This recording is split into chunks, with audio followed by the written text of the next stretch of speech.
1947 کا وقت تھا۔ تقسیم ہو چکی تھی، لیکن صرف سرحدیں نہیں بنتی تھیں اس وقت، انسانی زندگیاں ٹوٹ کر رہ گئی تھیں۔ ہر طرف آگ تھی، چیخیں تھیں، عورت کا جسم سب سے آسان نشانہ بن چکا تھا اور انسانیت صرف کتابوں میں رہ گئی تھی۔ اسی خوف کے ماحول میں سراج الدین اپنی بیٹی سکینہ کے ساتھ ایک شہر سے دوسرے شہر جا رہا تھا، لیکن راستے میں دنگا ہو گیا۔ آنکھوں کے سامنے اس کی بیوی کو قتل کر دیا گیا اور کچھ لوگ اس کی بیٹی سکینہ کو کھینچ کر لے گئے۔ سراج الدین بس دیکھ رہا تھا، کچھ کر نہیں سکا۔ اس پر بے ہوشی طاری ہو گئی۔ جب ہوش آیا تو نہ بیٹی تھی، نہ گھر والی، نہ کچھ معلومات، بس ایک اندھیرا تھا اور ایک ٹوٹا دل۔ وہ ریفیوجی کیمپ میں آیا اور وہاں اس نے اپنی بیٹی کی تلاش شروع کی۔ ہر کسی سے پوچھتا، سکینہ دیکھی ہے، لیکن ہر چہرہ بے زبان تھا، کوئی کچھ نہیں کہتا تھا۔ کئی روز یوں ہی گزر گئے۔ پھر کچھ جوان والنٹیئرز کیمپ میں مدد کے لیے آئے۔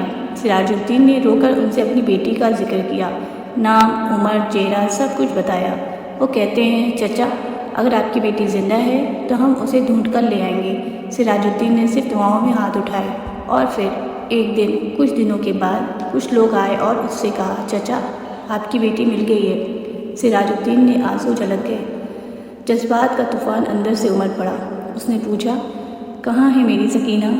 انہوں نے بتایا، ہم نے اسے سڑک کے کنارے بے ہوش پایا، لیکن زندہ تھی، ہاسپٹل میں داخل کر دیا ہے۔ سراج الدین فوراً ہاسپٹل بھاگا، آنکھوں میں امید کی چمک، لیکن دل میں عجیب سی گھبراہٹ۔ جب وہ وارڈ میں پہنچا تو ایک کمزور سی لڑکی ایک سفید چادر میں لیٹی ہوئی، آنکھیں بند، سانس ہلکی ہلکی۔ ڈاکٹر نے اس سے پوچھا، نام؟ سراج الدین نے کہا، سکینہ میری بیٹی ہے۔